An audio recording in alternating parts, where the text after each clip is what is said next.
Temuan ratusan senjata di sebuah sekolah swasta. Dari hasil pemeriksaan lanjutan sebanyak 995 diantaranya merupakan senapan angin, sementara satu lainnya merupakan senjata api. Ini senjata besok. Ini ada ulirnya nggak? Ada Pak. Ada ulir. Bagaimana cara lihatnya? Polda Metro Jaya terus mendalami temuan 996 barang yang diduga senjata di sebuah sekolah swasta di Pondok Pinang, Kebayoran Lama, Jakarta Selatan. Temuan ratusan senjata ini sebelumnya terungkap pada Juli 2026 yang bermula dari sengketa internal dan pemecatan mantan ketua yayasan di sekolah tersebut. Polisi menyebut dari total 996 barang yang diamankan, 995 merupakan senapan angin berdasarkan hasil pemeriksaan Subdit Wasendak Ditintelkam dan Polres Metro Jakarta Selatan.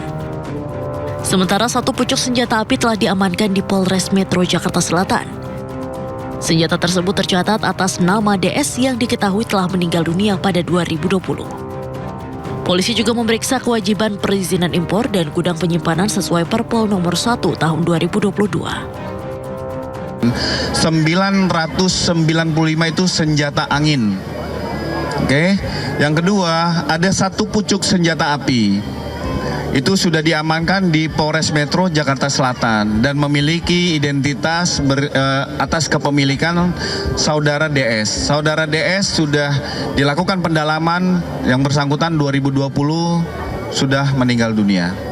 Jadi penanganan jangan masyarakat bias atas penemuan barang diduga berbentuk senjata. Ternyata itu senjata angin dan ini masih didalami terkait tentang izin impor, termasuk peletakan berdasarkan Perpol 01 tahun 2022 wajib memberitahukan surat izin impor dan gudang penyimpanan. Nah, ini masih didalami.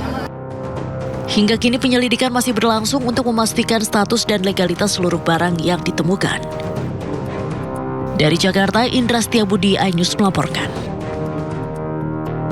Ya, nah ini pemirsa, Gubernur DKI Jakarta Pramono Anung menilai temuan hampir 1.000 pucuk senjata, narkoba, dan VCD porno di sebuah sekolah swasta di Kebayoran Lama, Jakarta Selatan telah mencoreng dunia pendidikan di tanah air. Pram juga meminta semua pihak yang terlibat agar diproses sesuai ketentuan hukum.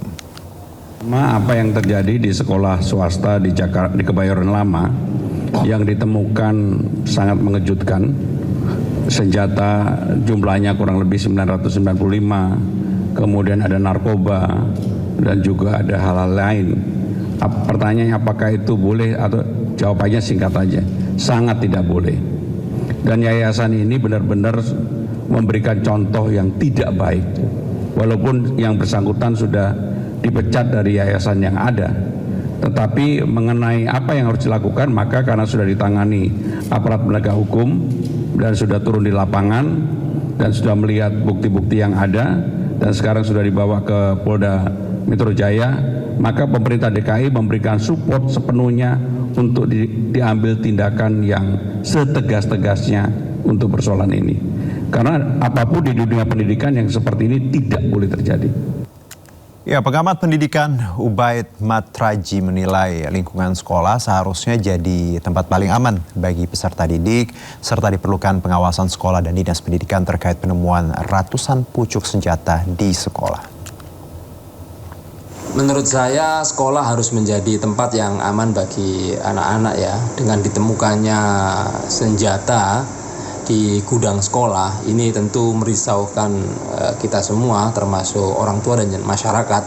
Bagaimana ada benda yang membahayakan berada di lingkungan sekolah dan bisa melukai anak-anak, bahkan mengancam keselamatan nyawa anak-anak. Ini semua mempertanyakan bagaimana peran sekolah, bagaimana peran pengawas sekolah, dinas pendidikan. Kok sampai ada senjata di lingkungan sekolah, kemudian ini bisa dibiarkan gitu ya. Ya, kalau bicara pendidikan di tanah air memang masalahnya cukup kompleks, pemirsa. Fasilitas, infrastruktur ya, juga dananya juga, plus juga ini MBG. Nah, ini belasan siswa Sekolah Menengah Pertama Negeri SMPN di Magelang, Jawa Tengah dirawat di Rumah Sakit Umum Daerah setelah mengalami mual-mual hingga muntah. Dan para siswa ini mengaku sebelumnya mereka menyantap makanan pada siang harinya.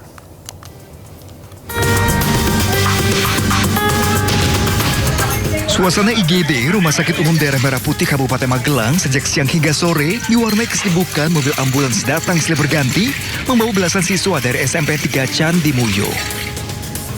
Dengan gejala mual, lemas hingga muntah, para pelajar langsung mendapat perawatan tim medis. Hingga sore hari, total terdapat 20 anak yang masuk ke rumah sakit dengan gejala serupa. Diduga para pelajar alami keracunan makanan. Dugaan sementara untuk diagnosisnya adalah food intoksikasi atau dugaan keracunan makanan.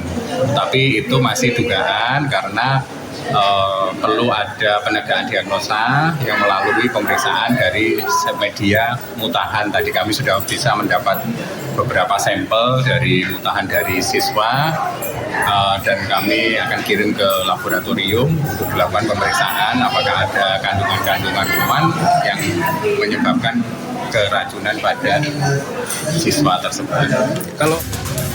Menurut keluarga, korban pulang dari sekolah mengeluhkan perut sakit hingga mual. Korban pun mengaku mengonsumsi nasi kuning berisikan acar, telur hingga orek tempe di sekolah. Tambah terus, mal sakit perut. Sewa ke puskesmas, ke keracunan. Habis sudah keluar dari sekolah, udah sempat pulang ke rumah. Iya. Terus baru dari rumah baru ke puskesmas. Iya. Oh gitu. Berarti rasanya di rumah ya? Iya, udah di rumah. Jam berapa tadi? Jam berapa ya? 3 apa jam berapa ya? Katanya habis makan apa, Bu? Makan itu nasi kuning apa ya? Kuning. Oh. Dari sekolah atau di mana makannya? Di sekolah. Kini seluruh korban masih mendapat perawatan intensif di rumah sakit.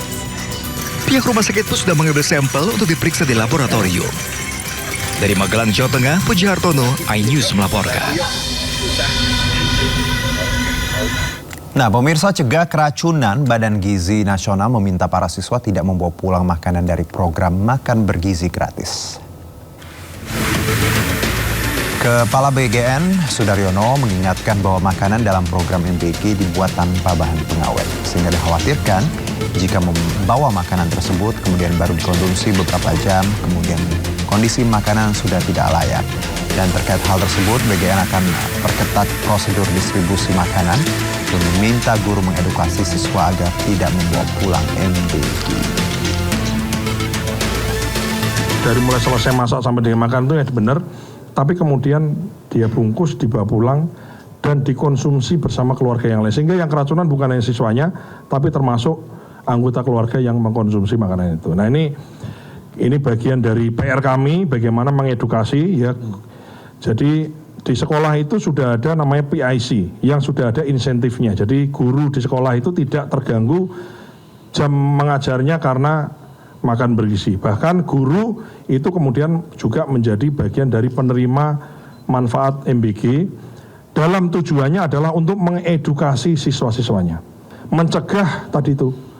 Jangan yang ini jangan dibawa pulang, yang ini gitu. Jadi kita ke depan ini kita berusaha untuk bagaimana fungsi-fungsi edukasi ini betul-betul secara konsekuen itu kita terapkan.